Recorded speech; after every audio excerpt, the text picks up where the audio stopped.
Elias Carter ripped the access panel off rack C7 with his bare hands at 2:47 in the morning. No authorization, no credentials, no permission from anyone, and jammed his fingers into a failing relay cluster that six-figure engineers had walked away from for 5 straight days. Sparks bit his knuckles. The red warning light screamed above his head. He didn't flinch. He didn't stop. Because he already knew exactly what was wrong, and he knew that if nobody fixed it tonight, the backup grid for 14 states would go dark before the week was out. He was the janitor. This was not his job. He did it anyway. Drop your city in the comments right now. Let's see how far this story travels. And if you want to know what happened when the CEO pulled up that security footage the next morning, hit subscribe and don't you dare go anywhere. The call came in at 11:14 p.m. Not to Elias. Nobody called Elias Carter about anything that mattered anymore. The call came in to Dave Kowalski, the overnight facilities supervisor, who was eating a microwave burrito in the break room on the 3rd floor of Ardent Systems' main campus. Dave picked up, said, yeah, and hung up. Then he walked to the janitorial closet where Elias was restocking his cart, and he said 4 words without even looking up from his phone. Server hall, wet floor. That was it. That was the whole briefing. Elias didn't ask questions. He never did anymore. He just grabbed his mop, his bucket, his cart, and his key card, and he headed toward the east wing. 44 years old, steel gray at the temples, hands that had once debugged enterprise-level infrastructure for a Fortune 500 company, and now he was mopping up water in a hallway that smelled like burnt circuit board and industrial cleaner. He didn't let himself think about it. Thinking about it didn't pay the rent. The east corridor leading to Server Hall B was quiet the way a hospital gets quiet at night. That particular hush that isn't peaceful, it's loaded. The fluorescent lights buzzed overhead. Elias pushed his cart past a row of locked offices, past the empty workstations of engineers who'd gone home hours ago, past the little framed poster on the wall that said, "Innovation begins here," in a font that cost somebody $3,000 to design. He heard it before he saw it. A low hum. Not the normal server hum every tech worker knows, that sound, that steady ocean floor drone of cooling fans and processing power. No, this was different. This was the kind of hum that had an edge to it. A tremor. Like a car engine running hot when it shouldn't be. Elias slowed down. The door to Server Hall B was propped open with a rubber wedge. That was wrong. Those doors stayed sealed. Climate-controlled. He'd cleaned this hall 100 times and the door was always locked. He pushed through anyway. The air inside hit him like a wall hot wrong, carrying that particular metallic smell that anyone who'd ever worked in a data center would recognize immediately as the smell of something failing. On the floor, near rack C7, was a yellow safety cone and a small puddle of water, probably from a drip in an overhead coolant line. Nothing dramatic, just the kind of slow leak that pooled quietly over hours. The wet floor. That's what he'd been called for. But Elias wasn't looking at the puddle. He was looking at rack C7. The indicator lights were wrong. 3 amber. 1 red. The red one was blinking in a rhythm Elias recognized the way some men recognize a song they haven't heard in 20 years, immediately in the chest, before the brain even catches up. He stood there for a moment. Just stood there. Don't, he told himself. You mop the floor, you put up the cone, you go home. He mopped the floor, he put up the cone. He stood there. The red light blinked, blinked, blinked. He pulled his phone out of his pocket and looked at the time. 11:31 p.m. Lily was at Mrs. Okafor's downstairs, asleep by now. He didn't have to be anywhere until 6 a.m., when he had to get her up and walk her to school before his next shift started at 8. He looked at the rack again. Then he looked around the room. No cameras in here, or so most people assumed. Ardent had done a quiet security upgrade 6 months ago. Elias knew because he'd been the one to mop around the installation crew. Tiny units mounted at ceiling junctions nearly invisible. He'd noticed them the way he noticed everything quietly, without making a point of it. He pulled a pair of latex gloves from his cart. He told himself it was just to look. The access panel on rack C7 required a secondary keycard that Elias absolutely did not have.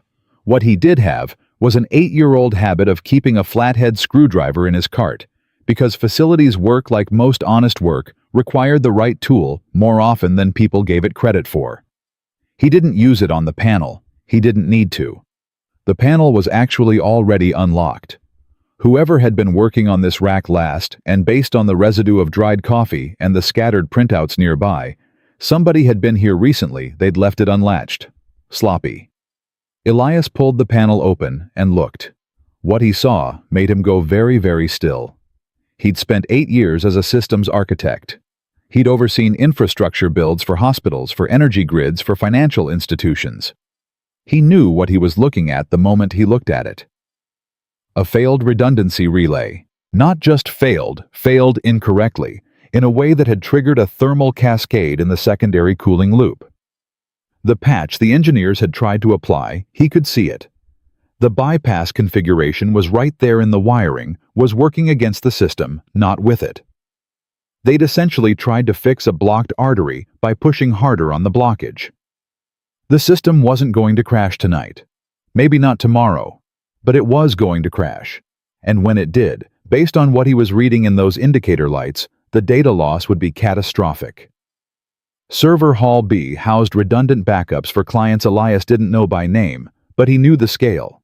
He'd seen the briefings on the clipboard by the front desk. Energy sector, critical infrastructure. He stood there with his gloves on, and his mop behind him, and his janitor's badge around his neck. And he thought, "This is not your problem." He thought, "You don't work here, not like this, not anymore." He thought about Vantex Corporation, about the morning 3 years ago when he'd sat across from a man in a $4,000 suit who'd told him with genuine calm that his services were no longer required. About the handshake agreement that turned out not to be an agreement. About the way a blacklist works, not with a memo, not with a phone call, just with silence, just with doors that stop opening. He thought about Lily asking why he came home so tired. He thought about the red light blinking. He put his hand on the relay housing. 47 minutes. That's how long it took. He didn't have tools beyond what was on his cart. He didn't have the access credentials. What he had was a structural understanding of how these systems worked at a foundational level. The kind of understanding that doesn't come from manuals. It comes from years of sitting with problems until they give up their secrets. He traced the bypass configuration the engineers had built, identified where it was fighting the system's native logic, and then carefully, methodically using 2 screwdrivers and a piece of conductive tape from the patch kit someone had left in the rack drawer, he undid their fix. He gave the system back what it was trying to do on its own. The red light stopped blinking at 12:18 a.m. Amber. Amber. Amber. Then green. All green. The hum in the room changed, settled, dropped back to that low, steady, healthy frequency that you feel more than you hear. Elias closed the access panel, latched it, pulled off his gloves, finished mopping the floor around the coolant drip, moved the safety cone to a more visible position, documented the spill location on his incident sheet with his initials EC and the time. He didn't document anything else. He pushed his cart back out into the corridor. The door sealed behind him with a click. He walked back to the facilities closet restocked. What he'd used clocked out at 12:47 a.m. and drove home in the dark to his apartment in Rainier Valley, where his daughter was sleeping on an air mattress in the living room, because he hadn't been able to afford the second bedroom yet. He didn't tell anyone what he'd done. He never expected anyone to notice. But Victoria Hale noticed. Victoria Hale noticed everything. That was not an exaggeration. It was, by the accounts of everyone who worked under her, a biological reality. She processed information the way other people breathed, automatically, constantly, and with an efficiency that occasionally frightened people who weren't prepared for it.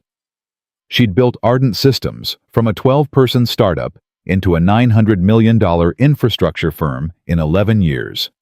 She'd done it by being the kind of person who asked a question once and remembered the answer forever.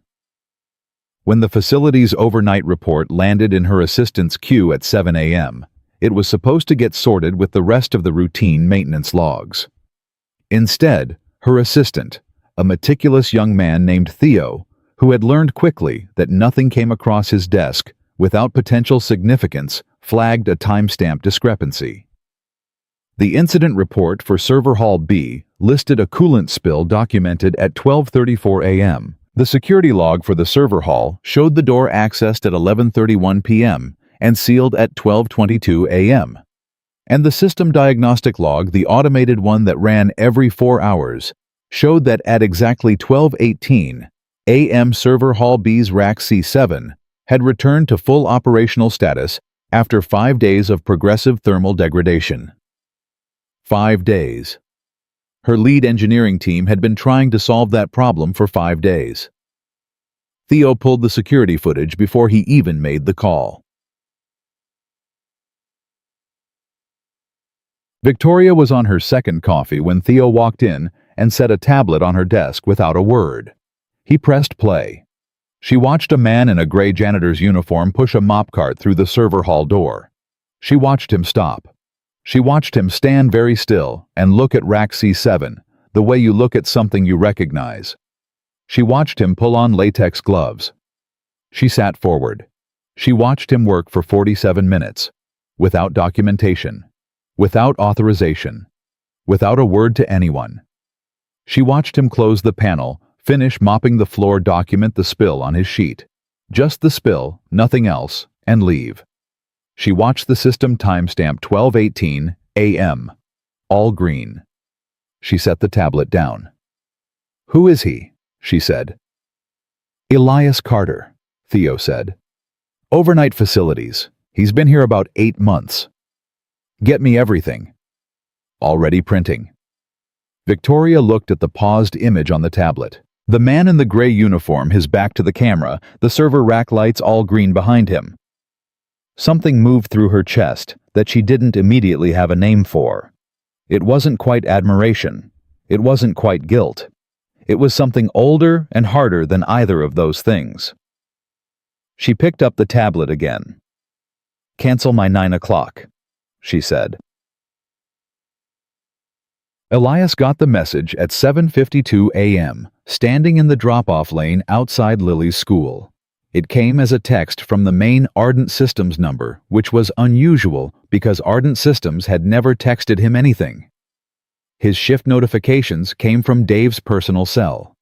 His payroll came by direct deposit with no accompanying message. Ardent Systems, as an institution, had never communicated with Elias Carter directly in the 8 months he'd worked there.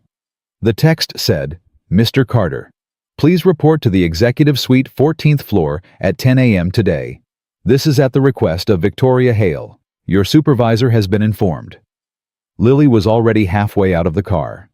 She stopped, turned back, and looked at him through the open door.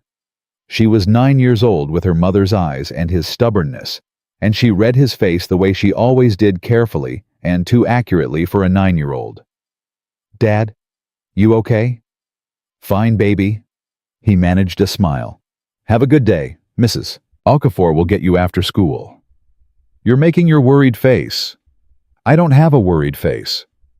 "You have 3 worried faces," Lily said with the flat authority of someone who'd cataloged them.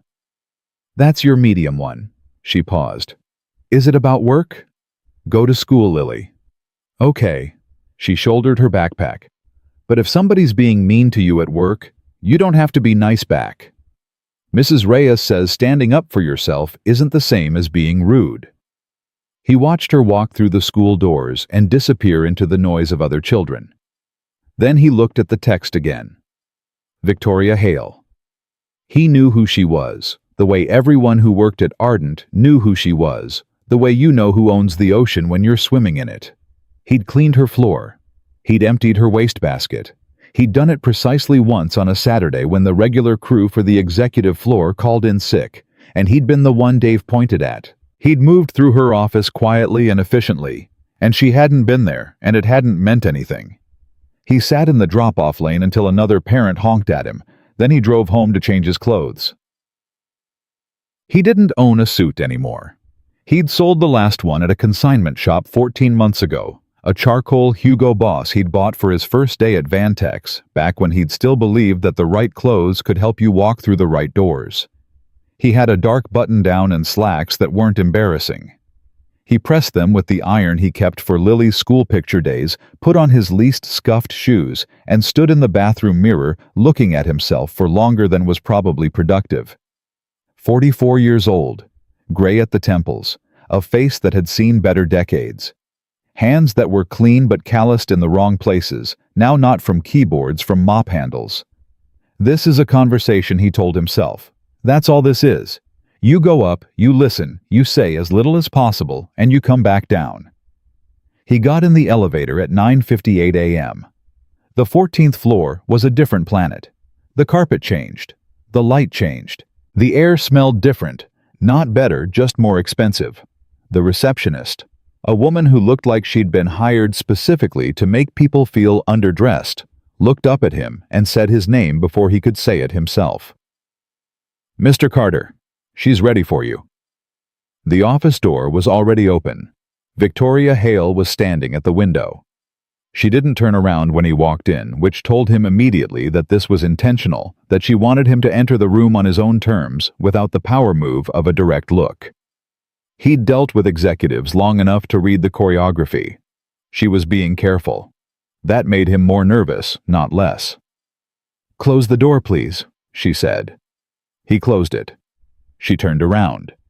She was somewhere in her mid-50s, sharp-boned with the kind of posture that spoke of decades spent in rooms where being the smallest person required you to take up the most space. She looked at him steadily, not unkindly, but with an assessment in her eyes that was clinical enough to be uncomfortable. "Sit down, Mr. Carter." He sat. She didn't sit. She walked to her desk, picked up a tablet, and set it face up in front of him. The security footage was already cued.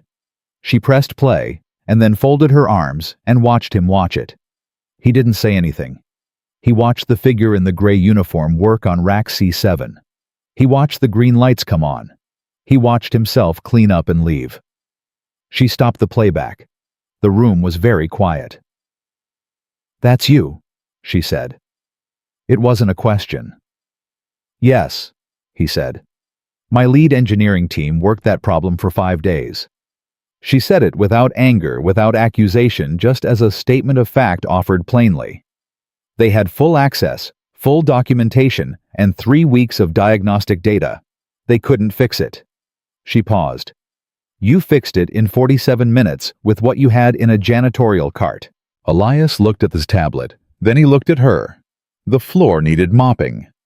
Something moved at the corner of her mouth. Not quite a smile. "The floor," she repeated. "Yes." She sat down then slowly and set her hands flat on the desk. "Who are you, Mr. Carter?" And I mean that as a real question, not a rhetorical one. I want an actual answer. The room felt very small. He thought about the text message. He thought about Lily in the drop-off lane reading his face. He thought about what it felt like to walk into a building you used to walk into as an engineer and walk back out of it as a janitor every single night, carrying that in your chest like a stone. And he made a decision. Not the safe decision, not the careful one, not the one that kept his head down and his job and his routine intact. The honest one.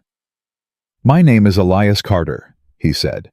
8 months ago, I was mopping floors because that's the only job I could get. 3 years ago, I was a senior systems architect, and the reason I went from one to the other is a story that I'm not sure you want to hear before 11 a.m. Victoria Hale looked at him for a long moment. "Try me," she said. He didn't know it yet, but that answer was going to change everything. "Try me," she said. So he did. He started in the middle the way people do when they've carried something too long, and the weight finally shifts, not carefully, not in order, just out. He told her about Vantex Corporation, about the job he'd taken 11 years ago as a junior systems analyst and built brick by brick into a senior architect role that paid well and meant something. He told her about the night in February, 3 years back, when he was doing a routine audit on the company's infrastructure billing. Something that fell sideways into his lap because the lead compliance officer was out sick, and someone had to sign the quarterly review. He told her what he found. Phantom licensing agreements, he said. 12 of them. They were billing federal energy clients for system integrations that didn't exist. Not incomplete, non-existent. Someone had built a parallel billing structure inside the client management software. It had been running for at least 4 years. Victoria didn't move. How much? Conservative estimate, 11 million over 4 years. Could have been closer to 18 if you traced the sub-accounts. And you reported it. I reported it internally first. He said that flatly without drama, because that was the part that still sat in him like a splinter. To my direct supervisor, then to the VP of operations. Then, when neither of them responded in writing after 2 weeks, I documented everything and sent it to the Inspector General's office for federal contractor compliance. And then they fired you. And then they fired me, he said. Within 72 hours. The official reason was performance-related restructuring. They had paperwork. They always have paperwork. He paused. What they also had was every professional contact I'd built in 11 years in this industry. And when I started making calls to former colleagues, to firms I'd worked with, to recruiters, those calls stopped getting returned. Not all at once. Gradually. The way a room gets cold when someone quietly turns off the heat. Victoria was quiet for a moment. Did the IG investigation go anywhere? It opened. It's still open technically. These things move slowly when the company has good lawyers and better lobbyists. He looked at his hands. I stopped following it. Following it wasn't feeding my daughter. The room held that sentence for a moment. How old is she? Victoria asked. Her voice had shifted barely, but he caught it. Less executive, more human. 9, he said. Lily. She was 6 when everything fell apart. He didn't elaborate. He didn't tell her about the marriage that hadn't survived the financial collapse and the stress and the specific particular grief of watching yourself become someone your spouse no longer recognized. He didn't tell her about the apartment he'd had to leave, or the one after that. He kept it to what was relevant. It's just the two of us now. Victoria stood up. She walked to the window again, same window, same posture, but something was different now. She was processing. He'd watched enough people think to know the difference between someone who was listening and someone who was deciding. You fixed my server rack last night, she said, her back still to him. With no authorization, no documentation, and no expectation of recognition. And then you filed an incident report that mentioned nothing but a coolant spill. That's right. Why? He thought about it honestly.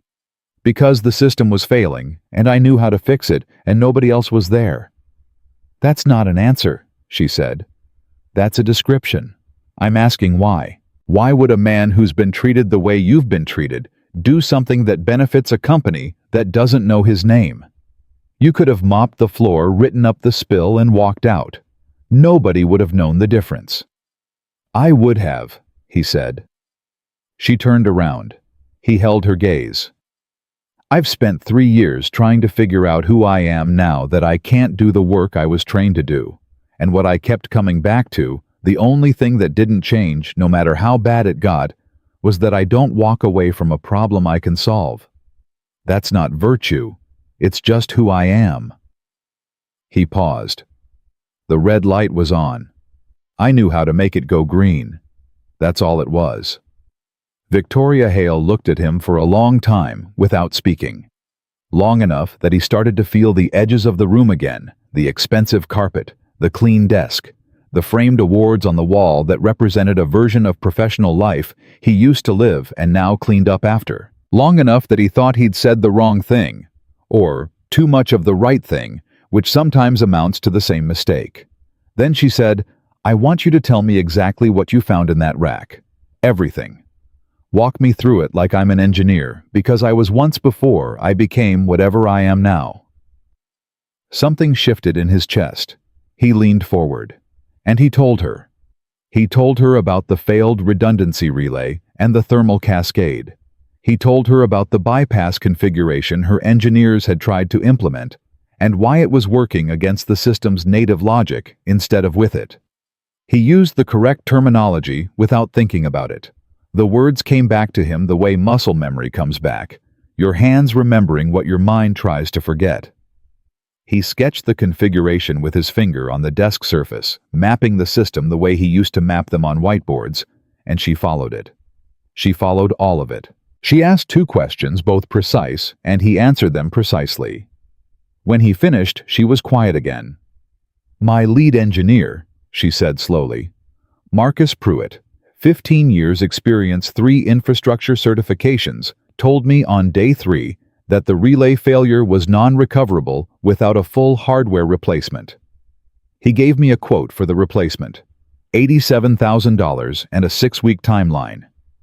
"He was wrong," Elias said. And then, because he didn't want to be cruel about it, the diagnostic path he was using would have led him to that conclusion. It was a reasonable wrong answer. The system's error reporting was misleading because of how the bypass had been wired. You'd have to already know what you were looking for to find the real failure point. And you knew what you were looking for.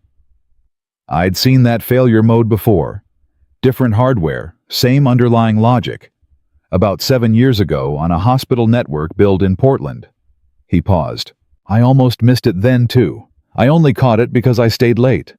Victoria sat back down. She picked up a pen and set it down again, a small, unconscious gesture that told him she was working through something she hadn't finished working through yet. "Mr. Carter," she said, "I'm going to ask you something directly, and I want a direct answer. All right? If I offer you a job, a real job, not facilities, can you actually do it? Not the repair you did last night. I mean the full scope. Project management team, coordination, client-facing work. Can you step back into that world after 3 years out of it?" He didn't answer immediately. He respected the question too much for that. "I've been out of it operationally," he said. "I haven't been out of it mentally. I read the industry publications. I've followed the infrastructure shifts. I know what changed in the last 3 years, and I know what didn't. The fundamentals didn't. They never do." He met her eyes. "What I don't know is whether anyone in this industry will take me seriously once they run my name through a background check and see Vantex on the other end of it. That," Victoria said, "is my problem to manage, not yours." The words landed with a weight he wasn't ready for. "With respect," he said carefully, "you don't know the full story of what happened at Vantex. You know what I told you, which is my version. Before you start managing anything on my behalf, you should probably do your due diligence." "I already did," she said. He went still. "I had Theo pull your employment record before this meeting. I have a contact at the IG's office, not a close one, but enough to get a sense of where an investigation stands. And I've been in this industry long enough to know how a professional blacklist gets built and what it means and what it doesn't mean." She folded her hands on the desk. "What it doesn't mean is that the person on the receiving end of it was wrong." Elias looked at her for a moment. Something was happening in his chest that he didn't have a clean word for, not hope exactly, because he'd burned through hope on this particular subject several times already and learned to be careful with it. Something more cautious than hope. A door he wasn't sure yet whether he should walk toward. "Why are you doing this?" he said. "You don't know me." "I know what you did last night," she said. "And I know what you didn't do. You didn't document the repair. You didn't tell your supervisor. You didn't leave a note. You didn't send an email. You didn't position yourself for recognition of any kind. You fixed something that was broken, and you left. That tells me more about who you are than a resume does." She picked up the pen again. "In 11 years of running this company, do you know how rare that is? Someone who fixes something because it's broken, not because someone's watching." He didn't answer. "I'm doing this," she said, "because Ardent Systems has a project starting in 6 weeks that I need the right person for. And because the right person just fixed what my best people couldn't. And because if I let that person walk back downstairs and mop another floor, I deserve to have my server room fall apart." He almost smiled. Almost. "What's the project?" he said. And there it was. The question he hadn't meant to ask. The one that meant he was already leaning toward the door. Victoria stood up and moved to the credenza behind her desk. She pulled out a folder physical paper, which told him this was sensitive enough that she wasn't keeping it on a shared drive, and set it in front of him. He opened it. He read for 3 minutes without speaking. Then he looked up. "This is the RCPT rebuild. You know it. Everyone in infrastructure knows it. The Regional Critical Power Testing Protocol. It's been delayed for 2 years." He looked back at the documents. 14 states. If this doesn't get certified and implemented by the federal deadline, then those states operate on an unverified grid backup through the next climate stress cycle, Victoria said, which, given what happened last summer in the Southwest, is not an abstract risk. She watched him read. "The previous lead architect left the project 8 weeks ago. Contractual dispute. We're rebuilding the team, and we're behind.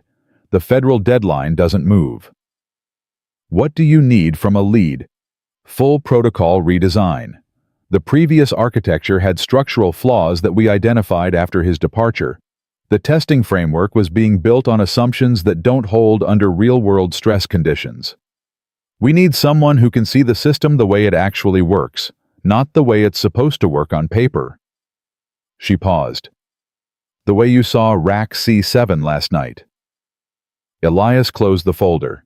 He set it back on the desk. He pressed his hands flat on his thighs and thought about Lily in the drop-off lane, reading his face. He thought about the air mattress in the living room. He thought about the red light that had blinked and blinked and blinked until it didn't. "I have conditions," he said.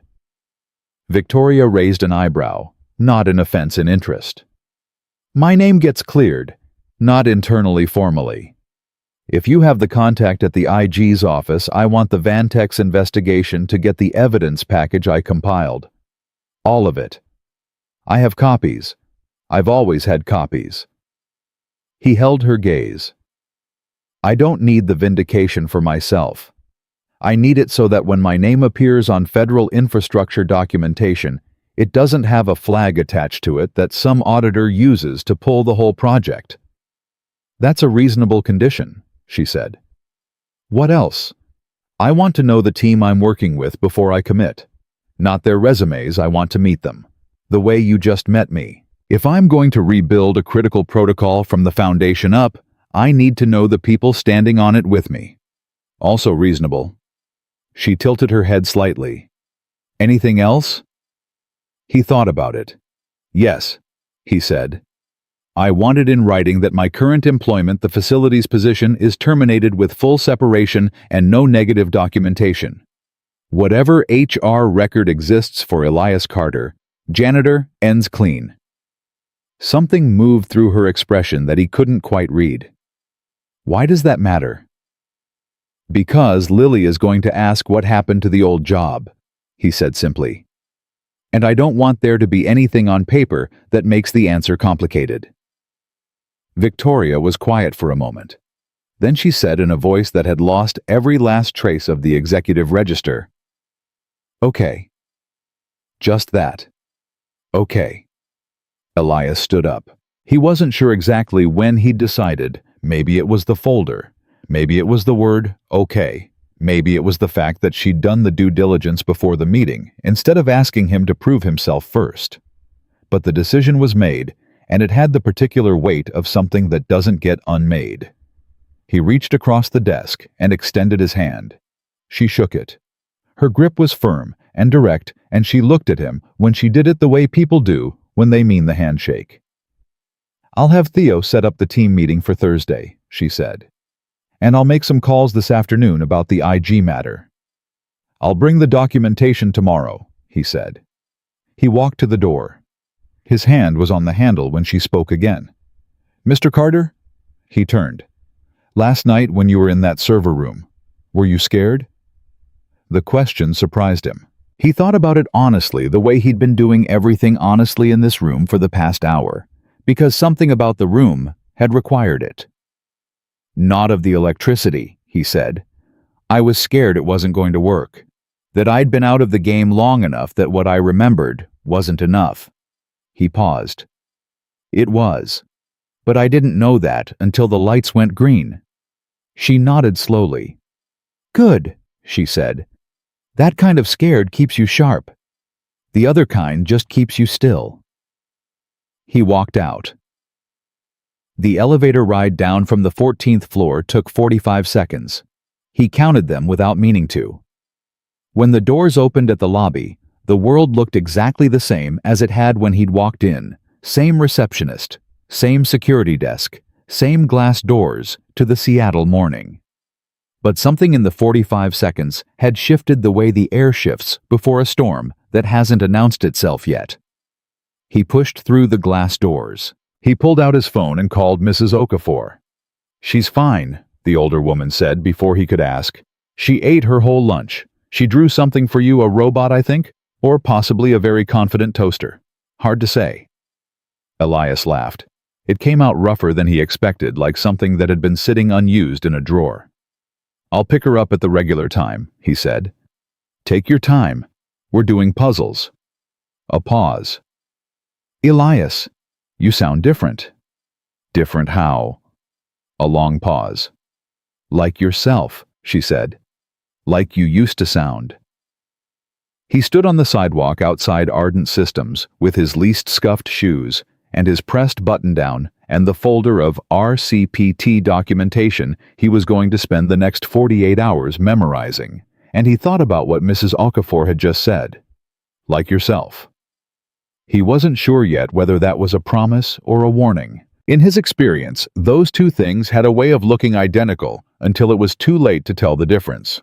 But his hands had stopped shaking somewhere around the 3rd floor, and for the first time in 3 years, the problem in front of him was one he actually knew how to solve. Thursday came faster than he was ready for.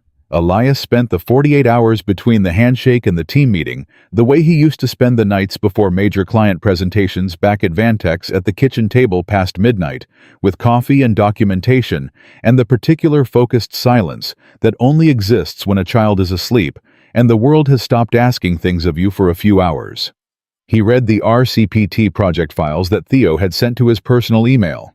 All of them. The architectural schematics, the federal compliance framework, the testing protocol, drafts the previous lead had submitted before walking out the flagged structural issues that Victoria's internal team had identified afterward. He read them twice. Then he made notes, not on the tablet on paper, with a pen the way he'd always worked when he needed to think without distraction. By Wednesday night, he had 11 pages of notes and a clear picture of the problem. The previous architect, a man named Gerald Foss, whose name appeared on every document with the particular frequency of someone who wanted credit for everything, had built the testing protocol on a foundational assumption that Elias identified on page 12 of the compliance framework and confirmed on page 47 of the architectural draft. Foss had assumed that the regional grid nodes being tested would behave under stress conditions the way they behaved in isolation. They wouldn't. Anyone who'd ever worked on a live grid during a weather event knew they wouldn't. The nodes didn't fail independently. They failed in conversation with each other in cascades, the way dominoes fall. Not because each one is weak, but because they're connected. Foss had built a testing framework for individual dominoes. Elias wrote at the top of a clean page, "The protocol doesn't test the system. It tests the components. Those are not the same thing." Then he underlined it. Twice. He got 3 hours of sleep, walked Lily to school, and drove back to Ardent Systems in the clothes he'd worn to the first meeting, because they were the best he had and he wasn't going to pretend otherwise. The conference room on the 12th floor was already occupied when Theo brought him in at 8:58 a.m. There were 4 people at the table. Elias read them the way he used to read every room. Not rudely, not obviously, just the particular habit of a man who'd learned early that the first 30 seconds of any professional situation tells you most of what you need to know about what the next several months are going to feel like. The woman at the head of the table's left side was the one he focused on first, because she was the one who was already looking at him with the expression of someone who had decided something before he walked in. Mid-30s, dark hair pulled back a yellow legal pad in front of her, with writing on it that she'd covered partially with her forearm when he entered. She had a stillness about her that read as competence rather than coldness, the kind of person who didn't move unless they meant to. Across from her was a younger man, maybe late 20s, who had the slightly caffeinated energy of someone running on ambition and not quite enough sleep. He looked up when Elias entered, looked back down at his laptop, and then looked up again, with what seemed like a conscious effort to appear neutral. The other 2 were support staff. Elias figured that out from the way they were positioned, relative to the primary players angled slightly away from the table's center. They'd been in the room before this meeting because someone needed them to be, not because this moment was theirs.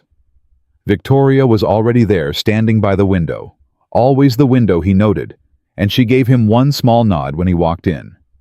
Not a greeting exactly. A signal. You're in the right place. Stand your ground. Everyone, she said, this is Elias Carter. He'll be leading the RCPT rebuild. She said it the way she probably said everything, without preamble, without softening, as a statement of established fact. Elias, you've already read the project files. Why don't you start? He hadn't expected to be handed the room before he'd even sat down. He suspected that was intentional. He sat down, set his 11 pages of notes on the table face down, and looked at the woman with the legal pad. Before I start, he said, I'd like to know who I'm talking to. She looked at him steadily. Priya Nath, Lead Architect Infrastructure Division.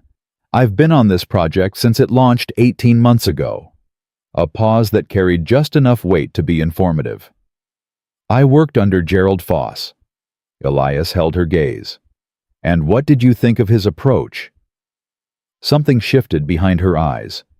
She hadn't expected that question.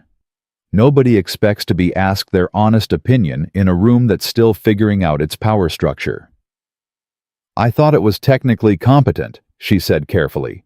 But, another pause. Longer this time. But I raised a concern 8 months ago about the node interaction modeling. The way the stress tests were designed didn't account for cascade behavior under real load conditions. She said it evenly without heat, but the evenness itself communicated something. The concern was noted and not acted on. Elias nodded. He turned over his 11 pages of notes and slid the top sheet across the table to her. It was the page with the underlined observation at the top. She read it. He watched her read it. He watched the moment she got to the underline, and her jaw moved slightly, the way people's jaws move when they recognize something they've been trying to say and couldn't make anyone hear. She looked up. When did you write this? Last night. Based on the project files Theo sent. Yes. She looked at it again. Then she looked at him with an expression that had reorganized itself, not warmth, not yet, but the specific recalibration of a person who has decided to take someone seriously. That's exactly it, she said. That's exactly the flaw. The younger man across from her leaned forward. Can I see that? Priya slid it to him. He read it. He sat back.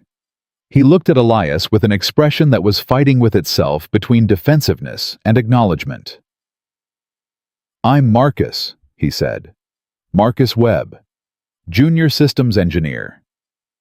He tapped the page. I ran the initial cascade modeling when I first joined the project, 6 months ago.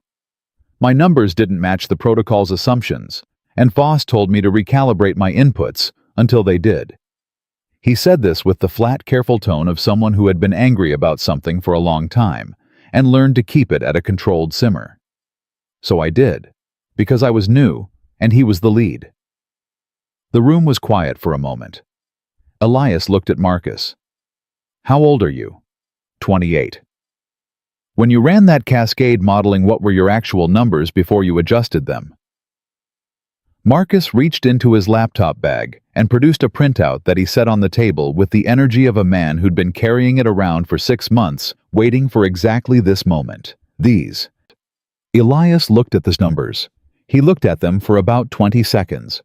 Then he looked up at Priya, who was already looking at him. "We can work with this," he said. "The protocol rebuild takes these into account," she asked. "The protocol rebuild starts from these," he said. "Everything Foss built gets treated as reference material. Some of it will survive, most of it won't. We build from the actual behavior of the system under real stress, not from what we want it to do." He looked around the table. "That means the timeline Ardent has on record is probably wrong. I need 2 days with both of you before I can give Victoria a realistic number." Victoria, who had been standing at the window through all of this in the particular way of someone who had set a thing in motion and was watching it go, spoke for the first time since she'd introduced him. "What do you need from me in those 2 days?" "Full access to the existing project infrastructure. Not read access, working access. And I need the federal compliance contact, whoever Ardent's liaison is at the DOE. Because before we redesign anything, I want to understand exactly where the regulatory floor is." He looked at her. "I don't want to find out we've built something that works, and then find out it doesn't meet the certification standard because we didn't ask the right question early enough." "That's Ray Duchamp," Priya said. "Department of Energy Grid Certification Division. He's..." She paused, choosing words. "He's thorough." "Good," Elias said. "Thorough is good. I like thorough."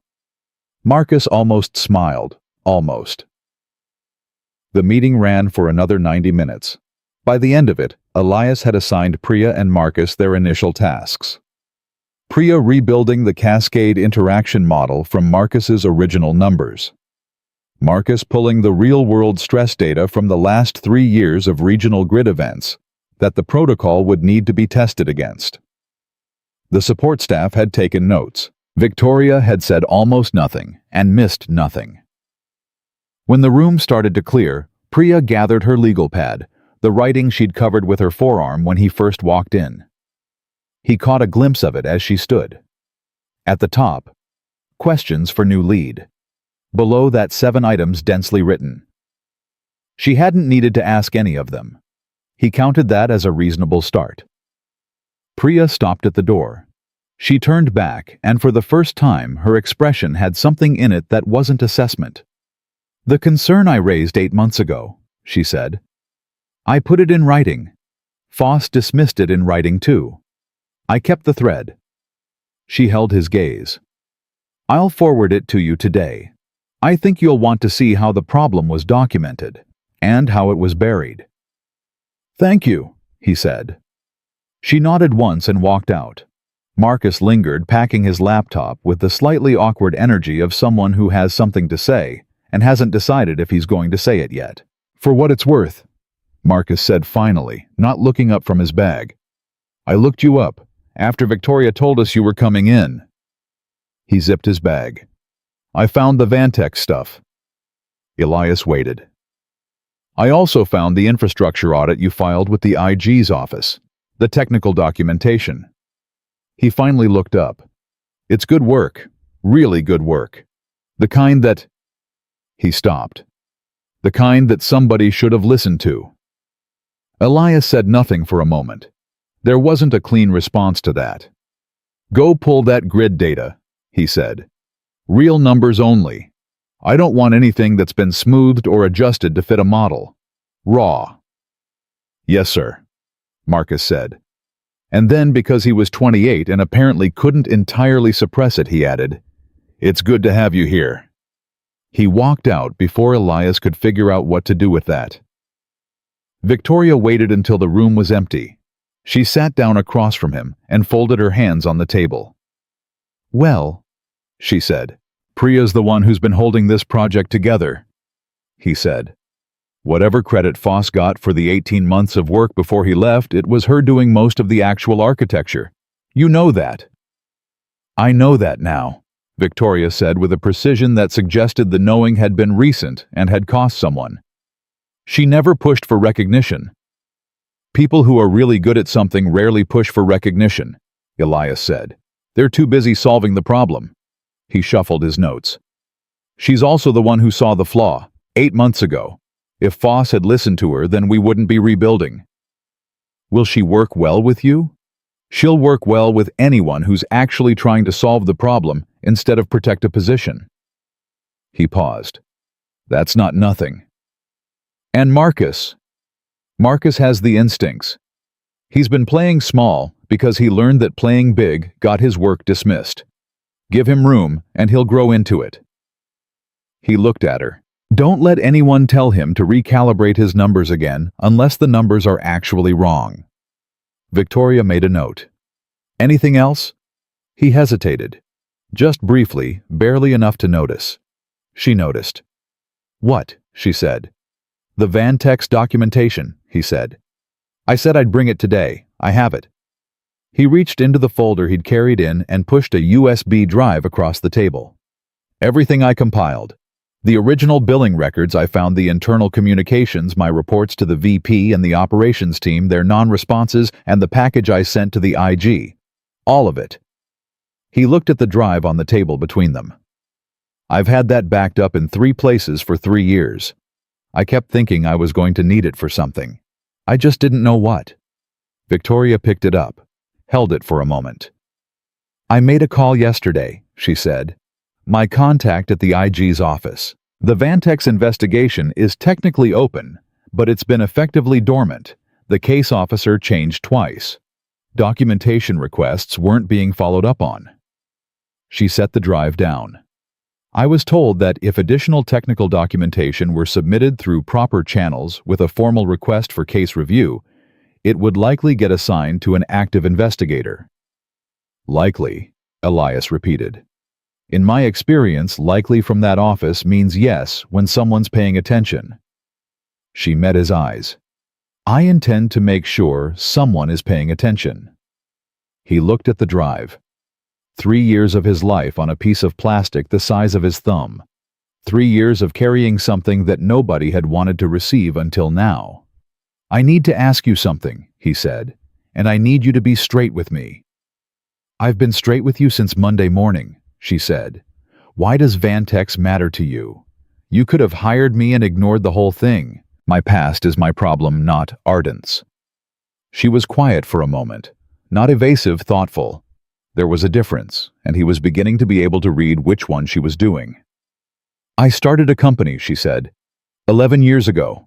And at some point in those 11 years building it, I learned that the difference between a good organization and a bad one isn't resources or talent or market position. It's whether the people inside it are allowed to tell the truth. She looked at the drive. You told the truth. It cost you 3 years of your life. If I let that stand unchallenged when I have the ability to do something about it, then I'm the same kind of organization you came from. Just with better carpet. He looked at her for a moment. The carpet really is better, he said. She laughed, a real one, not the polished version. It lasted about 2 seconds, and then she was composed again, but those 2 seconds were real, and they mattered. Go work on your protocol rebuild, she said. I have some calls to make. He picked up his notes, stood up, and was almost at the door when the thing he hadn't let himself think about since Monday came up through the floor and grabbed him by the ankle. He stopped. He stood there for a second, with his hand not quite on the door. There's something else, he said. She waited. He turned around. When I was reading the RCPT files, the Federal Compliance section, there are 14 states in this protocol. The grid backup certification covers energy delivery to hospitals, emergency services, water treatment. He paused. If this protocol fails certification, or worse, gets certified based on flawed testing, and then fails in the field, people die. Yes, Victoria said quietly. They do. I want to make sure we're both clear on what we're actually working on, he said.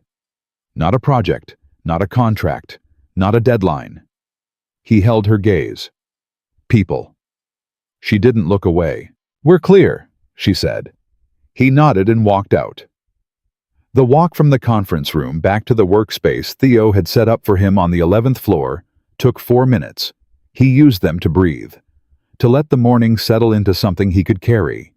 He'd walked into that room as the unknown quantity, the janitor turned candidate, the man whose name came with a flag attached. He'd walked out with a team, a mandate, and a problem he could actually solve. That was a lot to happen before noon on a Thursday. He found his new workspace a small office, not a cubicle, with an actual door and a window that faced east. His name was already on a temporary card by the door. Elias Carter, Senior Systems Architect. The font was plain and the card was temporary, but it was there, physical and readable, and he stood in the hallway and looked at it for a moment longer than he intended to. He went inside, sat down, opened his laptop. There was an email from Priya already sent 4 minutes ago, time-stamped during the walk between the conference room and this office, which meant she'd typed it on her phone in the elevator. The subject line was, Foss dismissal thread as promised. The body was 2 sentences, everything's in the attachment. I'm glad someone finally asked. He opened the attachment. He started reading, and the picture that assembled itself in front of him over the next 20 minutes was worse than he'd expected. Not just a bad decision, not just professional arrogance, a deliberate documented pattern of suppressing accurate data to protect a predetermined conclusion. Foss had known the cascade modeling was off. He'd known it because Priya had told him clearly in writing with numbers. He'd buried it because fixing it would have meant admitting the foundational assumption of his protocol was wrong, which would have meant admitting he'd been wrong for months, which was apparently the one thing Gerald Foss was constitutionally incapable of doing. Elias sat back in his chair and stared at the ceiling. He thought about the 14 states. He thought about the hospitals and the water treatment plants and the emergency services that would be running on a backup grid certified by a test that couldn't actually simulate what the grid would face. He thought about the red light blinking in rack C7.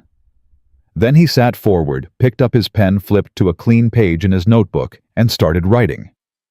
Not notes this time. A plan.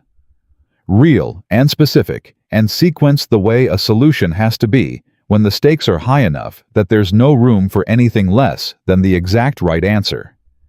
His phone buzzed. A text from an unknown number. He looked at it. Mr. Carter, this is Ray Duchamp, DOE Grid Certification. Victoria Hale asked me to reach out directly. I understand you're taking over the RCPT rebuild. I'd like to meet. Soon. There are things about the current protocol submission that you need to know before you get too far in. Elias read the message twice. Things you need to know. He typed back, available tomorrow morning. Name the time. Duchamp responded in under a minute. 7 a.m. My office. Bring everything you have. And Mr. Carter, I'm glad someone's finally looking at this thing with fresh eyes. The last set of eyes on it saw what they wanted to see. Elias set the phone down on the desk. Outside his window, Seattle was going about its Thursday gray sky, the distant sound of traffic. The ordinary noise of a city that didn't know or care that somewhere in an 11th floor office, a man who'd spent 3 years being invisible was building something back from nothing. That's how it always is. The important things happen quietly in rooms most people never see. Done by people most people never notice. He knew that better than most. He picked up his pen and kept writing. Ray Duchamp was already at the table when Elias walked in at 6:58 a.m. That told him something. In Elias's experience, a government official who beats you to a 7 a.m. meeting either has nothing else going on or has something so specific to say that they couldn't sleep until they said it. Duchamp didn't look like a man with nothing going on. He was somewhere in his early 60s, heavy through the shoulders, with the kind of weathered patience that comes from spending decades watching things move slowly through bureaucratic machinery and deciding to outlast them instead of fight them. He had a coffee in front of him and a folder beside it, and he stood up when Elias walked in and shook his hand the way men of his generation shake hands, firmly, directly, with eye contact. "Mr. Carter, sit down. You want coffee?" "I'm fine," Elias said, which was a lie, but he wanted to be awake for this and not managing a cup.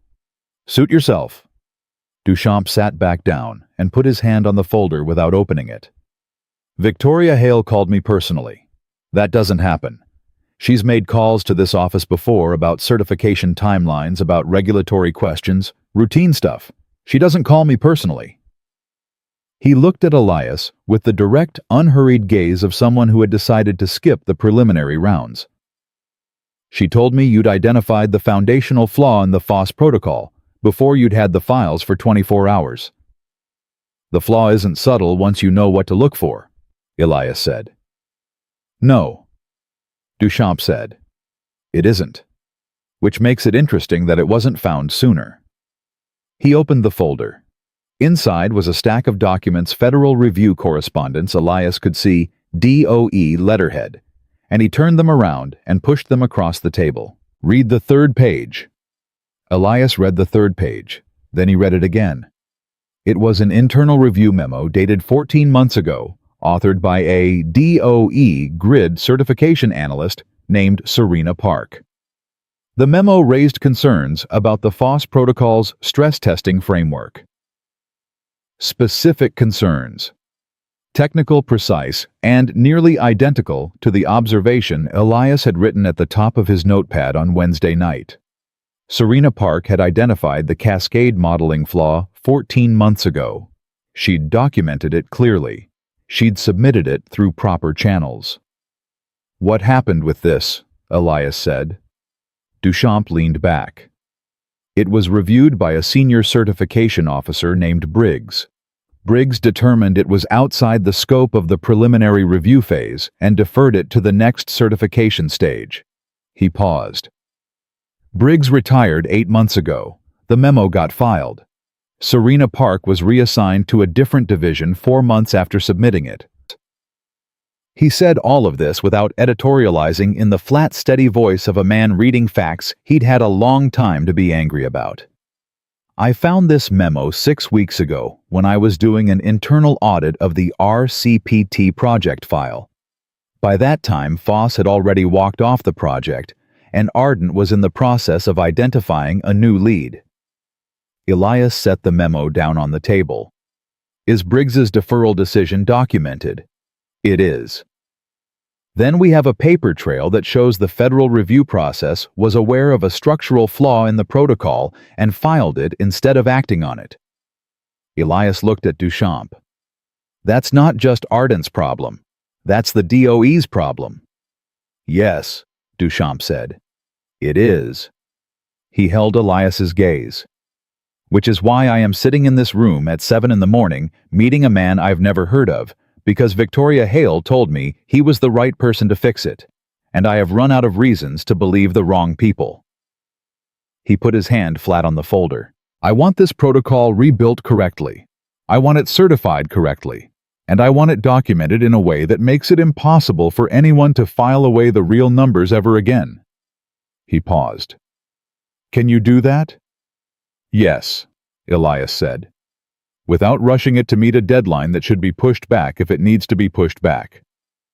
Elias looked at him. "How much flexibility does the federal deadline actually have?" "Officially none." "And unofficially?" Duchamp allowed himself a small, tired smile. "Unofficially, a flawed protocol that gets certified and fails in the field during a heat event in July is significantly worse for everyone involved than a protocol that gets certified 6 weeks late because it was built correctly." He picked up his coffee.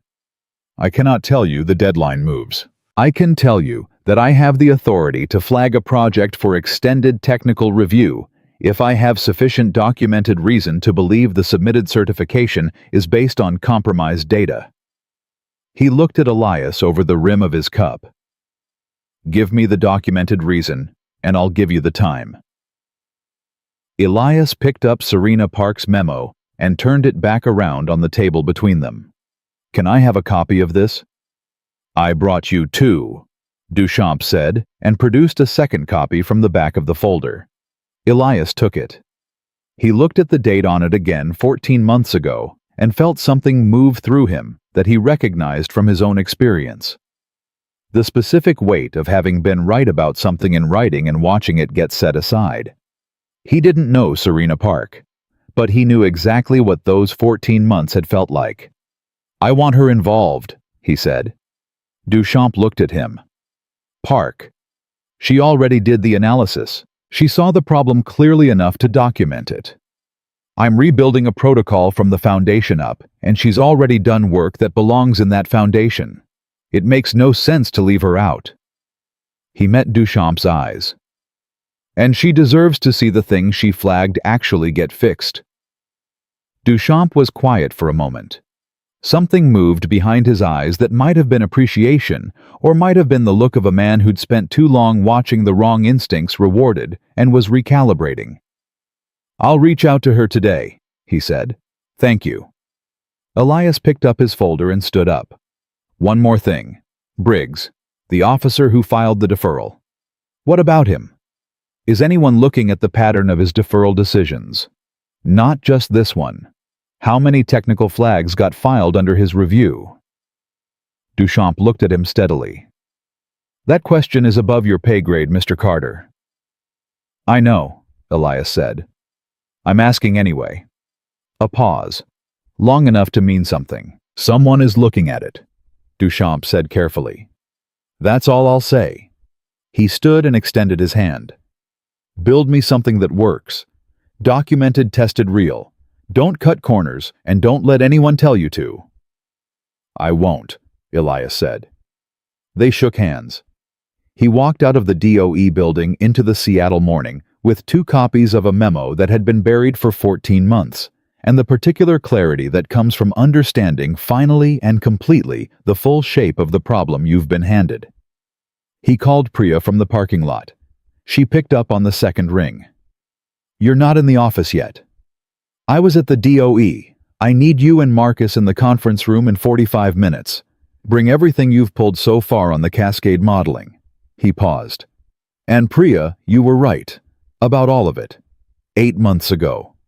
I have documentation that proves someone at the federal level saw the same flaw you saw, and it got buried the same way yours did." A silence on the line. Short but full. "Okay," she said in a voice that was steady in the careful way of someone holding something that might break if handled roughly. 45 minutes. He drove back to Ardent. The conference room at 9 that morning had a different energy than Thursday's meeting. Thursday had been an assessment, people in a room deciding what they thought of each other, what the possibilities were, whether the unknown quantity at the head of the table was worth the adjustment. This was different. This was work. Priya had Marcus's cascade numbers spread across half the table, and her own architectural sketches across the other half, and Marcus had his laptop open to the raw grid stress data he'd spent 2 days pulling. Real events, real load conditions, the kind of data that doesn't cooperate with predetermined conclusions. Elias laid Serena Park's memo on the table between them. Priya read it without touching it, leaning over it with her arms at her sides like she didn't trust herself to pick it up yet. Marcus read it the way the young read bad news quickly, and then with a second pass that's slower because the first pass was hoping it wasn't as bad as it looked. 14 months, Priya said. 14 months, Elias said. She straightened up. Her face had the tight, controlled expression of someone who had chosen professionalism over the emotion that was right behind it, and intended to keep that choice. "So, the protocol we've been building on not just flawed, flagged, officially flagged and administratively buried." "Yes." "And the previous lead knew about the flag." "I don't know yet whether Foss knew about the DOE memo specifically. I know he knew about your internal report because you sent it to him in writing and he responded in writing." Elias looked at her. "Whether the two suppressions were coordinated or just parallel is something someone else is going to have to determine. That's not our job. Our job is to build something that makes the burial irrelevant because the real answer is now on the table and it's better than anything that got filed away." Priya was quiet for a moment. Then she nodded one short, decisive nod. "All right," she said. "Where do we start?" "Marcus." Elias said, "Pull up the cascade data." Marcus pulled it up. For the next 4 hours, the three of them did the work. Not the managed presentation-ready version of work. The real kind, the kind that's loud and messy and argumentative, and occasionally breaks down into extended silence, while someone stares at a number that isn't cooperating. Elias drove it, but he didn't control it. He asked questions more than he gave answers, and the questions he asked were the kind that made Priya reach for her legal pad and Marcus talk faster than he probably talked in most rooms. By 1 in the afternoon, they had a new foundational model for the cascade interaction testing, built from the real numbers pressure tested against 3 years of actual grid stress events and structured in a way that would show failure modes honestly instead of smoothing them into compliance.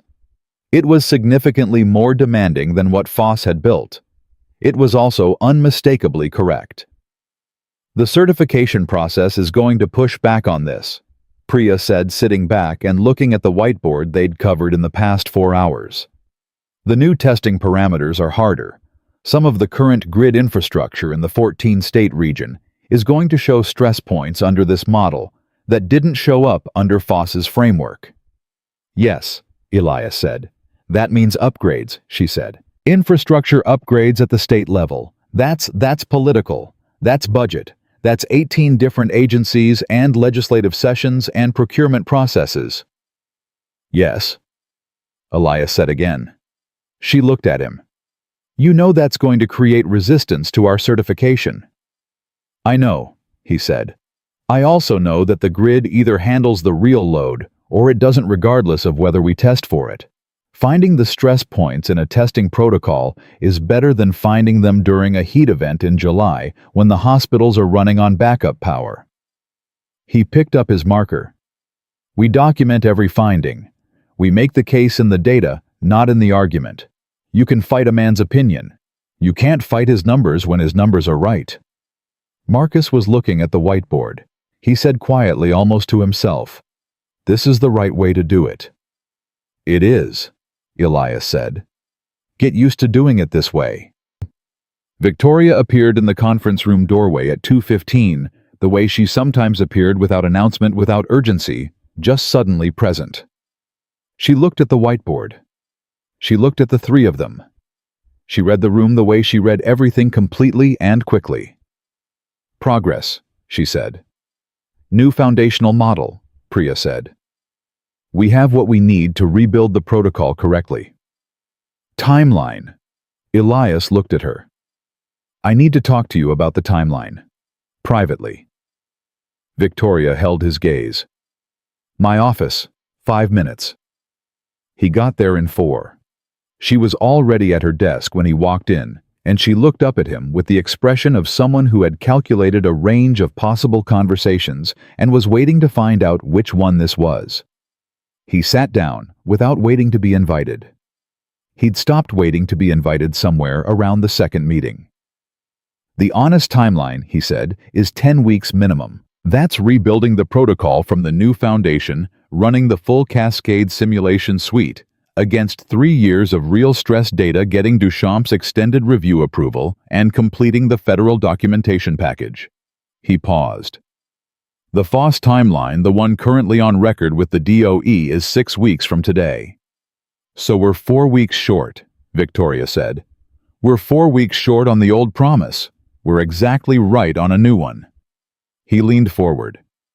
"Victoria, I talked to Duchamp this morning. He has the authority to flag this project for extended technical review. He'll do it if we give him documented grounds, which we now have with Serena Park's memo and the Foss suppression chain.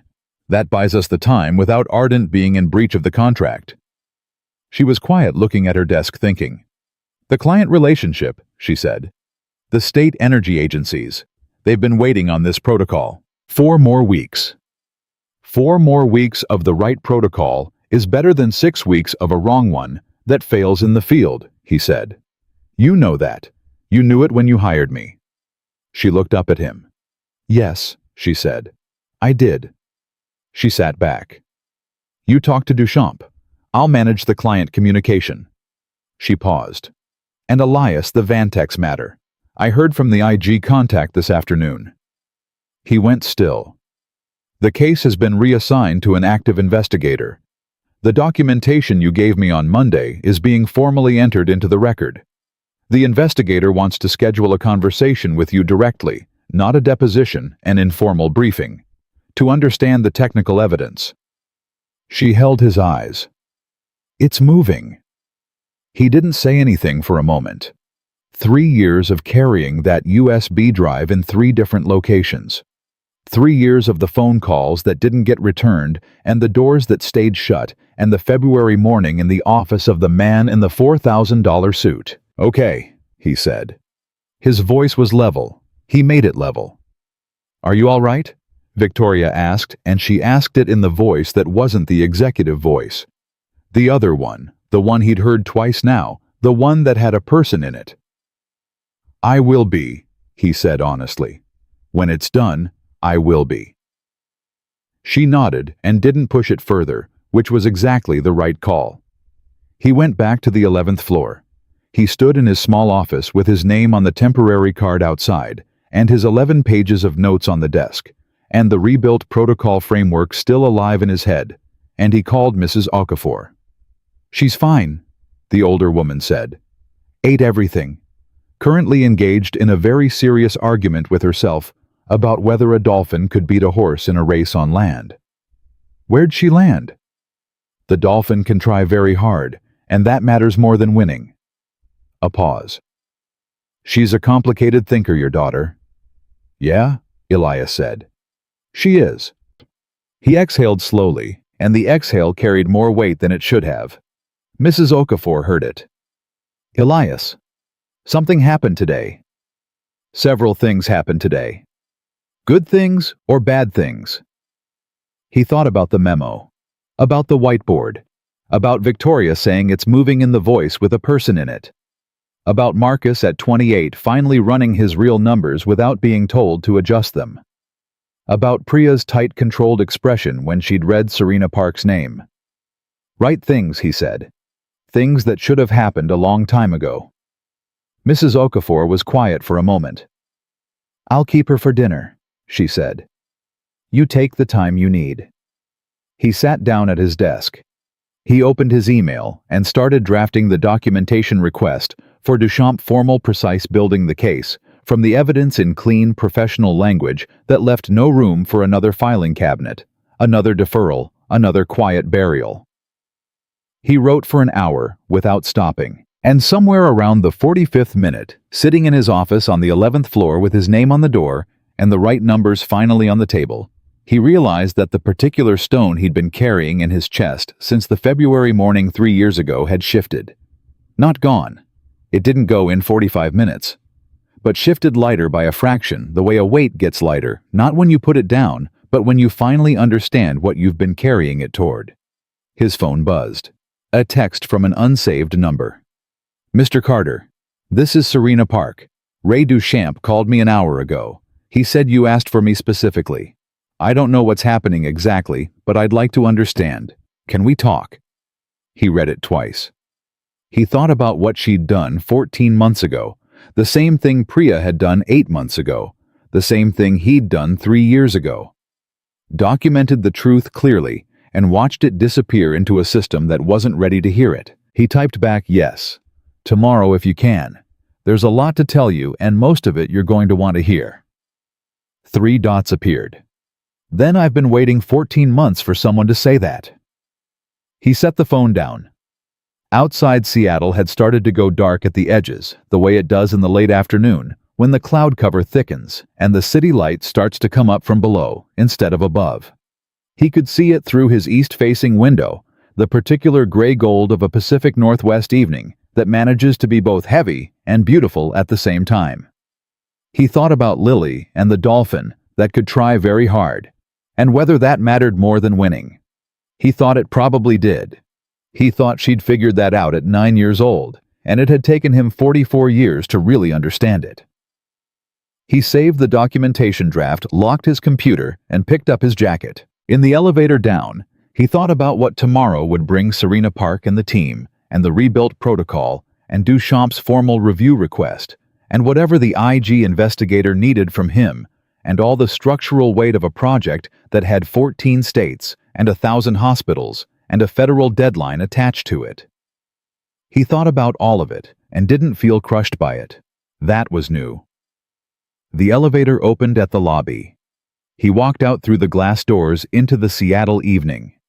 He had a 9-year-old to pick up a dolphin debate to weigh in on and a project to finish that was going to outlast every bad decision that had been made around it. He got in his car. He drove toward Rainier Valley and his daughter, and everything he was still in the process of building back. And in the server hall on the east wing of Ardent Systems' main campus rack, C7 hummed steadily in the dark, all green, all stable, doing exactly what it was supposed to do because someone had cared enough to fix it right the first time without anyone asking him to. That was still true. It would keep being true. Serena Park was younger than he expected. She was maybe 32-33, with the kind of face that looked like it had been carrying something heavy for a long time and had learned to carry it quietly. She came into the conference room on Friday morning with a laptop bag over one shoulder and a paper coffee cup in her hand, and she stopped when she saw not just Elias, but Priya and Marcus too, and for a moment she just stood in the doorway looking at the three of them like she was checking to make sure the room was real. "I wasn't expecting a full team," she said. "We're the people who found the same thing you found," Elias said. "Sit down. We want you to hear all of it." She sat down. He told her everything. He started with Priya's internal report 8 months ago and worked backward to her own memo 14 months ago, and then forward through the FOSS suppression chain and the DOE filing and Duchamp's intervention and the rebuilt cascade model. He laid it out in order clearly and completely, and he watched her face while he talked. She listened the way engineers listen, not passively, not just receiving, but processing in real time, cross-referencing against what she already knew, occasionally closing her eyes briefly when something connected. When he finished, she was quiet for a long moment. "Briggs told me my analysis was outside scope," she said finally. He said it with such confidence, like I'd made a category error, like I'd shown up to a baseball game and complained that nobody was playing football. She looked at her coffee cup. "I spent 4 months after that memo wondering if I'd been wrong, if I'd misread the framework somehow." "You weren't wrong," Priya said. She said it quietly and directly the way she said everything. "The numbers were right. I ran them independently 8 months later and got the same result." Serena looked at her. Something moved through her expression. Not relief exactly, more like the release of a tension she'd been holding so long she'd stopped noticing it as separate from herself. "Can I see the new cascade model?" she said. Marcus turned his laptop around and walked her through it. She asked 4 questions, all of them precise, and Marcus answered 3 of them correctly and caught himself on the 4th and corrected it before she had to, which made her almost smile. "This is solid," she said, looking at the screen. "This is what it should have looked like 14 months ago." "It's what it looks like now," Elias said. "That's what we're working with. And I want your name on the documentation, Serena. Your original memo goes into the record as the first identification of the flaw. That's accurate, and it stays accurate." She looked at him. "Duchamp said you asked for me specifically. You didn't know me." "I knew what you'd done," he said. "That's enough." She held his gaze for a moment. "Why does it matter to you?" "Getting the credit right. You could build this thing, put your team's names on it, and move forward." He thought about the February morning 3 years ago, about the man in the $4,000 suit and the performance-related restructuring, and the 11 years of work that got filed somewhere no one could find it. "Because the right people being on the right documents matters," he said. "It matters for the record. It matters for the next time someone in your position needs to cite prior work to make a case that needs to be made." He paused. "And because you were right, and you were told you were wrong, and you deserve to watch that get corrected in writing." Serena Park looked at the conference room table for a moment. When she looked up, her eyes were bright in the way that has nothing to do with tears and everything to do with the particular emotion that doesn't have a clean name. The one that happens when someone finally hears what you needed them to hear 3 years too late, and somehow it still counts. "Okay," she said. "Tell me what you need from me." They worked through Friday and into the weekend. Elias had not planned on working through the weekend. He'd planned on taking Lily to the Natural History Museum on Saturday because she'd been asking for 2 months, and he'd been postponing for 2 months, and he was running low on reasonable excuses. On Friday evening, he sat down next to her on the couch and explained as honestly as he could to a 9-year-old that he had an important project that needed this weekend, and that he was sorry, and that the museum wasn't going anywhere. Lily considered this with the judicial seriousness she applied to most things. "Is it the kind of important where people get hurt if you don't?" she asked. He thought about 14 states and hospitals and emergency services and summer heat events. "Yes," he said. "That kind." She nodded. "Okay." Then after a beat, "But you owe me the museum and the gift shop." "Deal."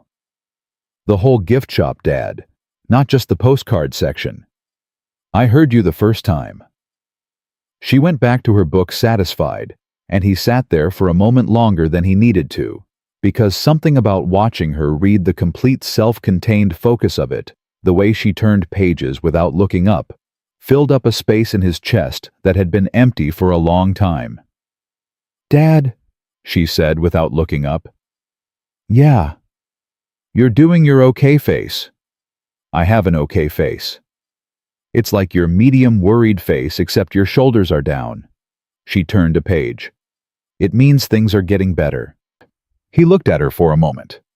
"Yeah," he said. "I think they are." She nodded like this was confirmed data and kept reading. He went back to work. The protocol rebuild took 9 days from the Friday morning Serena Park walked into the conference room. 9 days of the kind of work that doesn't look dramatic from the outside.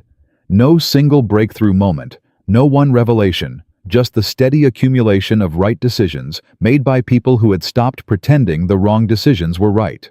Priya rebuilt the cascade interaction model from Marcus's original numbers and Serena's foundational analysis and cross-validated it against every major grid stress event in the 14-state region for the past 4 years. Marcus ran the simulation suite not once, not twice, 11 times, each time adjusting the input parameters to reflect a different real-world stress scenario, documenting every result with the thoroughness of a man who had once been told to make his numbers fit a model and had decided he was never going to do that again. Elias reviewed everything. He asked the questions that needed asking and didn't ask the ones that didn't. He made 4 structural decisions that changed the direction of the rebuild and caught 2 errors in the documentation before they got into the formal record, one of which would have been significant enough to slow the certification review by weeks. He worked the way he'd always worked, not loudly, not with gestures toward his own contributions, but with the complete attention of a person for whom the problem itself was always more interesting than the credit for solving it. On the 8th day, Duchamp came to the Ardent campus. That in itself was unusual. DOE certification officers didn't make site visits during active protocol development. They waited for submissions. But Duchamp came, walked into the conference room, sat down, and spent 4 hours reviewing the rebuild documentation with the thoroughness he'd promised. He asked hard questions. Elias answered them. Priya answered 2 that Elias referred to her because they fell more accurately within her architectural modeling work. And she answered them without deferring or hedging, with the particular confidence of a woman who had spent 8 months being right and was finding her footing in being recognized for it. At the end of the 4 hours, Duchamp sat back and looked at the ceiling. "This is what I needed it to be," he said. He said it quietly, almost to himself, the way people speak when they've been waiting a long time for something, and it finally arrives, and the moment of arrival is somehow both larger and quieter than they imagined. "It'll hold up?" Elias asked. "It'll hold up in a room full of people who want it to fail," Duchamp said. which is the only standard that matters. He gathered his papers. I'm filing the extended technical review flag this afternoon. It gives you the additional time to finalize the federal documentation package. When you submit, submit clean. No gaps, no deferred sections. Every finding documented and sourced. He paused at the door. Serena Park's memo goes in as Exhibit A. It does, Elias said. Duchamp nodded once, the nod of a man who had done what he came to do and left. The room was quiet for a moment. Then Marcus said without looking up from his laptop, "Is it weird that I feel like we just passed something?" "No," Priya said. "It's not weird." The federal documentation package took the remaining 2 days. It was the kind of work that's invisible to everyone who doesn't do it. The architecture of a formal submission, the sequencing of evidence, the language that has to be precise enough to survive technical review, and clear enough to be read by the non-engineers who would vote on it at the regulatory level. Elias wrote most of it, and Priya edited it with a sharp pen and no sentimentality, and what emerged was a document that said what it meant, and meant what it said, and didn't ask to be believed. It showed the work, and let the work do the asking. They submitted on a Wednesday morning. Exactly 10 weeks after the night Elias had ripped the panel off rack C7 with his bare hands. Victoria came down to the 11th floor for the submission, which she didn't have to do, which she did anyway. She stood in the doorway of the small conference room where the 4 of them had gathered around Marcus's laptop and watched him hit submit. And then she looked at Elias and said nothing because nothing was the right thing to say in that moment, and she knew it. Then she said, "Come up to my office, all 4 of you." They went up. She had a bottle of bourbon on the credenza, not the expensive performative kind, just a good working bottle, and she poured 5 glasses and handed them around without ceremony. "I don't make speeches," she said, "but I want to say something, and then we can move on." She looked at the 4 of them. "Priya, you were right 8 months ago, and you were told you were wrong, and you stayed, and you kept the work honest. That takes something that most people don't have." She looked at Marcus. "Marcus, you ran the real numbers when you were 28 years old, and someone with 15 years on you told you to change them. You changed them because you didn't have a choice yet. You have a choice now. Keep choosing the right way." She looked at Serena. "Serena, you don't work for this company, and you came in anyway and put your name on this work, and that's the kind of integrity that holds things together." She looked at Elias last. "And you. You fixed a server rack at midnight because the light was red, and you knew how to make it green. Everything after that is just what happens when you do the right thing in the dark and someone eventually turns on the light." She raised her glass. They raised theirs.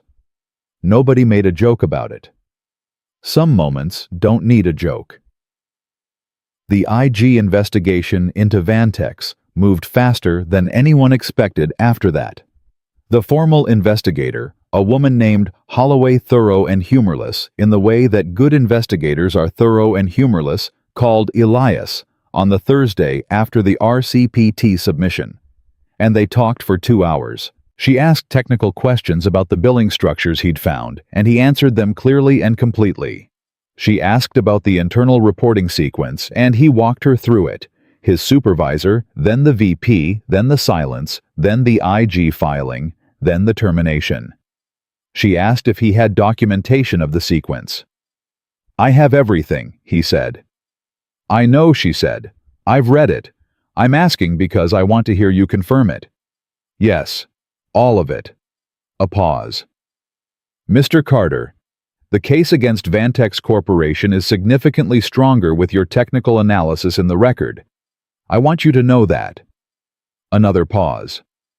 "I also want you to know that what happened to you professionally as a result of your whistleblower disclosure is something the investigation takes seriously. There are remedies." He sat in his office with his name on the card on the 11th floor, and thought about the word remedies, about what it meant and what it didn't mean. It didn't mean the years came back. It didn't mean the marriage that didn't survive came back, or the apartment, or the version of himself that Lily had never known. It didn't mean any of that. It meant something, though. "Thank you," he said. "I'll take whatever comes." "You should hear from us within 60 days, Holloway said. "Possibly sooner." She paused once more, the last pause, the one that had something personal in it, even though she was too professional to let it fully through. "For what it's worth. What you did at Vantex, documenting it, filing it, keeping the records for 3 years, that's not nothing. That's not nothing at all." He thanked her and hung up. He sat in his office for a long time after that, not doing anything, just sitting with the particular quiet of a man who has set something down after carrying it for so long that the absence of its weight is itself a new kind of sensation. The work was submitted. The case was moving. Priya's analysis was in the federal record. Serena Park's name was on Exhibit A. Marcus's real numbers were in the certification documentation where they'd always belonged. None of it had happened the way it should have happened. All of it was happening now. He picked up his phone and called Mrs. Okafor. "Natural History Museum," he said. "Tomorrow, whole gift shop." A warm laugh on the other end of the line. "She's going to take you for everything you have." "I know. I'm prepared." He paused. "Can you tell her when she gets home?" "I'll tell her." A beat. "Elias, how are you?" He thought about it honestly, the way he'd been doing everything honestly since the morning he sat down in Victoria Hale's office, and decided that honesty was the only approach he had left. How was he? He was tired in the way that comes after real work, rather than grinding survival. He was behind on sleep, but ahead on everything that mattered more than sleep. He was 44 years old with gray at the temples and calloused hands, and an office with his name on the door, and a 9-year-old who read his faces like a book, and loved him with the complete and uncomplicated intensity that only children are capable of. He was still carrying some of what 3 years had put in him. He'd be carrying parts of it for a long time. Some of what gets broken doesn't fully repair. He knew that. He'd stopped being angry at it.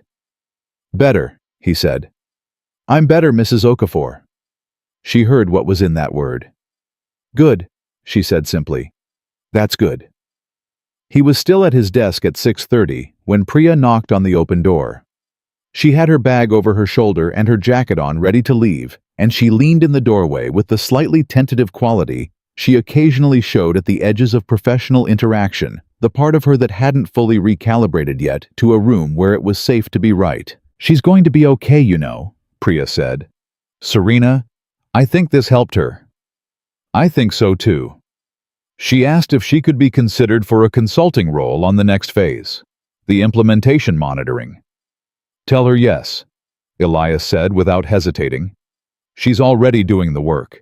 She should be paid for it." Priya nodded. She started to turn, then stopped. She turned back. "Can I ask you something?" "Yes." "The night you fixed the server rack, before you knew any of this was going to happen, before the meeting with Victoria, before the project, before any of it." She looked at him steadily. "What were you thinking when the light went green?" He thought about it. The 12:18 a.m. timestamp. The hum of the room settling. The green lights coming on in sequence one after another, like something breathing correctly for the first time in days. "I was thinking about whether it was going to hold," he said. "Whether I'd fixed the actual problem or just stabilized it temporarily. Whether I'd be walking past this room in a week and seeing the red light on again." He paused. "I wasn't thinking about anything else, just the system and whether it was actually fixed." "And was it," she said, "actually fixed?" He looked at her. "Come back and check in 6 months," he said. "If the green light's still on, then yes." She almost smiled, the full version this time, not the almost. "Good night, Elias." "Good night, Priya." She walked out.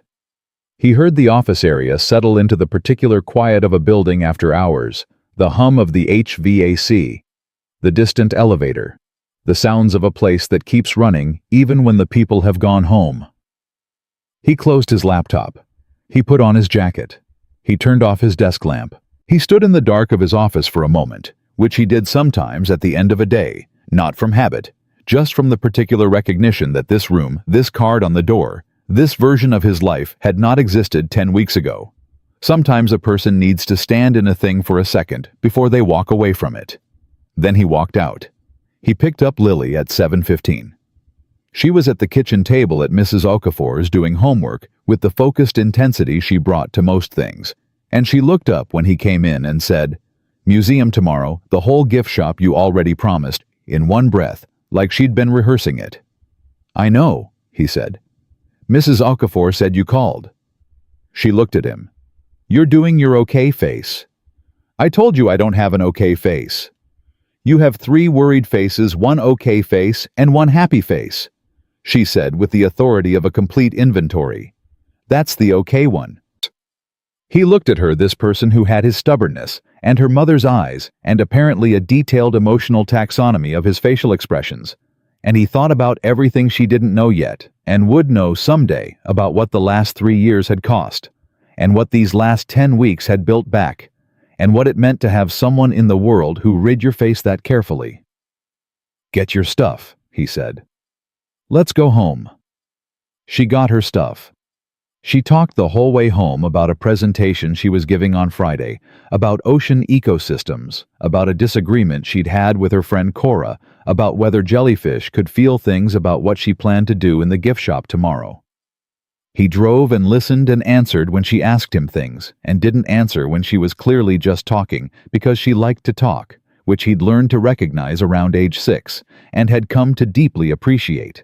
When they got home, she went through her nighttime routine with the reliability of a small professional, while he made tea he probably wouldn't finish, and sat at the kitchen table that had held so many late nights of documentation and project files and cups of coffee gone cold. The table looked the same. The apartment looked the same.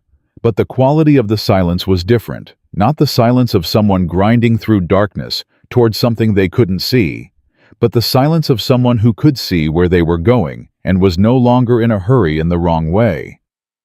Lily came out in her pajamas, stood in the kitchen doorway, and looked at him with the complete directness she reserved for things she considered important.